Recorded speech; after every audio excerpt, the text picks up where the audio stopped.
Hello and welcome to Into the Knicks-Verse. My name is George, and if you haven't subscribed by now, please do so.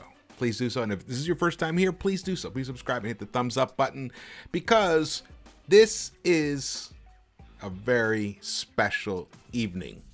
This is a very special evening. I'm recording this in Los Angeles, so West Coast time. It's 10 p.m., May 15th. Today was the penultimate day of the NBA season. Yes, the 2020-2021 NBA season comes to a close tomorrow. And the New York Knicks, oh man. The New York Knicks won today in overtime against the Hornets. They took care of business. And so did the Bucks. The Milwaukee Bucks took care of the Miami Heat for us. They beat them 122-108. Jimmy Butler didn't play, but he's the only main person in the rotation who didn't play. Obviously, he makes a big difference in that team. I mean, a tremendous difference. But, I mean, why didn't, I don't know why he didn't play. Kind of seemed kind of an odd choice to me, because it was a big game for them. Because if they had won, and then tomorrow night we play the Celtics, Or not tomorrow. Tomorrow's a day game. That's right. Day game, 1 o'clock start for New York. 10 a.m. for me here. This is like a fantasy come true. It really is like a fantasy come true. I mean, I don't know if you guys saw my other video, the best case scenario. If you remember this here, look at that. This was my prediction that I made about a month ago with 12 games remaining. Actually, about three and a half weeks ago. I predicted Knicks would finish 41-31. The other predictions, I don't even care about anybody else right now. Just that we're going to get that 4th seed if we take care of business tomorrow. The future is in our hands. More specifically, the future is in Tom Thibodeau's hands, Julius Randle's hands, RJ Barrett, Alfred Payton, Derrick Rose, and Alec Burks, Reggie Bullock, Nerlens Noel, Taj Gibson, Emmanuel Quickley, Frank Ntilikina. Who else? Did I miss anybody? I don't want to miss anybody. Obi Toppin. Julius Randle. What the hell am I talking about? Of course. I actually was going to say him first, and then I said Thibs. Oh, man. Let's look at the box score. The Knicks beat the Hornets 118-109. And look at that pretty number down below in the 3-point column. Yep. 16 of 37. The New York Knicks shot the right amount of threes. Now, it took overtime to get that to happen. In regular session, I don't think they had enough. They didn't. They kind of stopped shooting it a bit in the fourth quarter because they were missing. But the thing is, this is not like the old days where, I'm cold from the outside, I got to stop. You've got to keep shooting. And they did. And that is why they won. I couldn't be happier, man. This is a wonderful, wonderful, wonderful day for us Knicks, because there are a couple scenarios, and I'm going to go over them. I'm going to look at the final day and basically lay out what are the possible scenarios for the Knicks, the way they might finish this time. Oh, man, look at that. We held Hornets to 26.5% three-point field goal percentage. We are the number 1 defensive team in opponent three-point percentage. And it held true here. It got out of hand, the game, because we had, I think our biggest lead was 17 or 18 points. And there was just something about the way the Hornets were playing that I felt that the minute they amped it up a little bit, they could really cause trouble for us. And that's exactly what happened. And we can't let that keep happening, especially against really good teams. And now Charlotte's a pretty decent team. I mean, they're going to make the play-in. So, let's look at the standings here. Yeah, there they are. They're in the 8th position right now. And whether they win or lose, I don't know. I don't care. They're probably either they lose and the Wizards win, then they drop down to 9th. But they're going to be in the play-in. So they're a quality team, and they have some guys that can go on spurts. Devontae Graham, man, we know. We did. I did the trade analysis video, and I like him as a player, and we saw it today. We saw today what he can do. And then the other guy on that team that we like, Terry. We know the reason they call him Scary because, man, he put the fear of a loss in our souls in the fourth quarter. I think he's the only one who scored really for the Hornets in the fourth quarter. Man, what a scoring drought! About 6 minutes, and I think only 2 points were scored in that 6 minutes in total by both teams. And I think the Knicks didn't score at all in that period, in that 6 minute stretch. But it doesn't matter. It doesn't matter. They pulled out the win because that's what really good teams do. Good teams that are great defensive teams, they clamp down and they pull it together and they win it because they have to. And let me tell you, Julius Randle was sensational. 33 points, 12 out of 25, 4 from 10 from the three-point. Look at that. He wasn't hitting in the second quarter, in the second half. And then 4 of 10. 10 rebounds, a triple-double.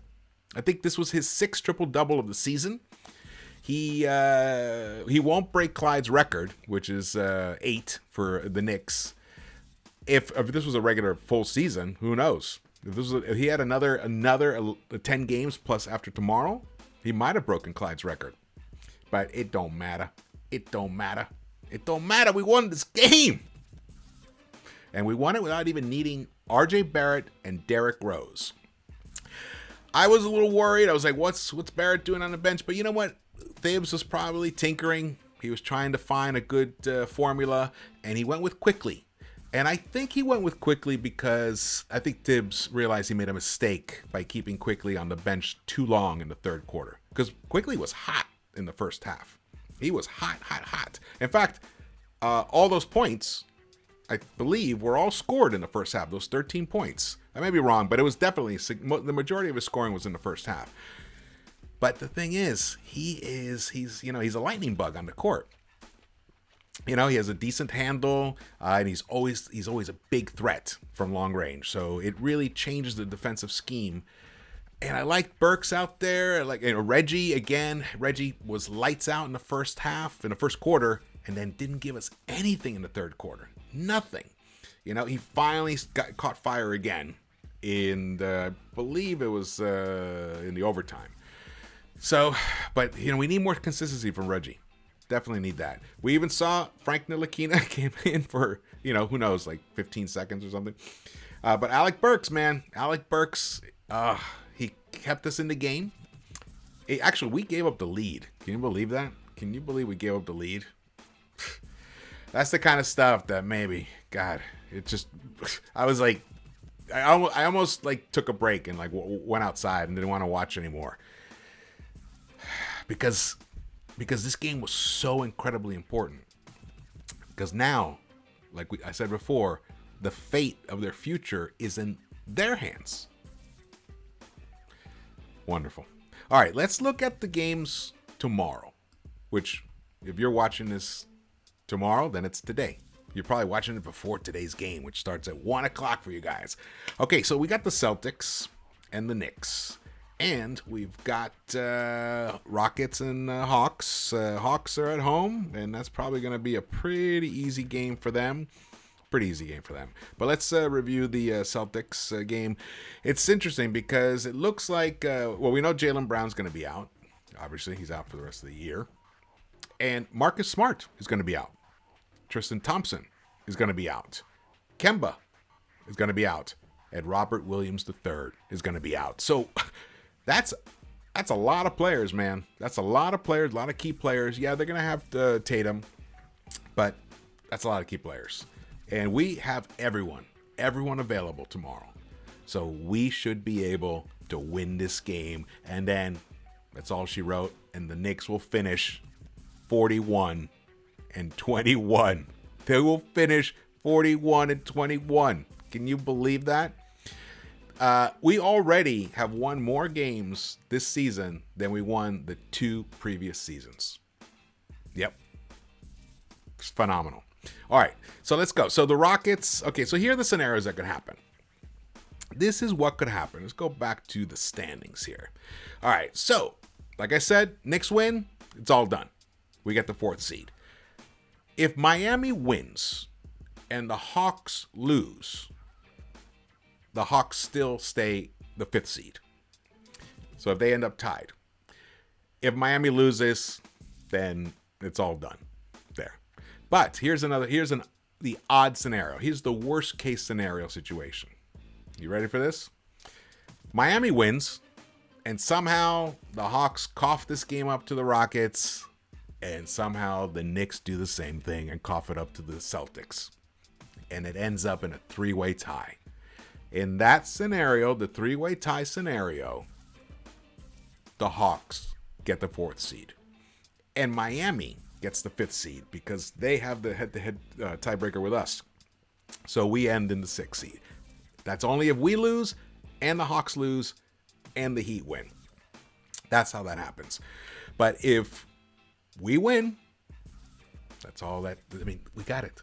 And I think we're going to do it. God, wonderful, wonderful, wonderful, wonderful. Man, and then we'll come the playoffs. And the Knicks will have about a week off. I think it's a whole week before they have to play the Hawks. But we'll have home court advantage in Madison Square Garden. And now I think it's going to be about 20 to 25% attendance allowed. That's a significant amount. And the Knicks have been playing phenomenally at home. Look at that. They're 24-11. Same as the Hawks. So whoever wins the home court advantage really gets a big advantage here. All right, man. All right. I can't stop smiling. I really can't stop smiling. It's such a wonderful, wonderful time, man. All right. Well, thanks so much for watching. And once again, stay tuned tomorrow. I might be going live on. We might be doing a collaboration. I'll post something to let everybody know how it'll work out. But we probably will have a post-game mega celebration with a cross collaboration with all the channels like JD. And we'll see what's going to happen. Just stay tuned. I love this team. Thank you, New York Knicks, for giving us this incredible pleasure of watching you guys play and win and take care of business in such a wonderful manner. All right. Subscribe, thumbs up, hit the bell. See you around the Knicks-Verse.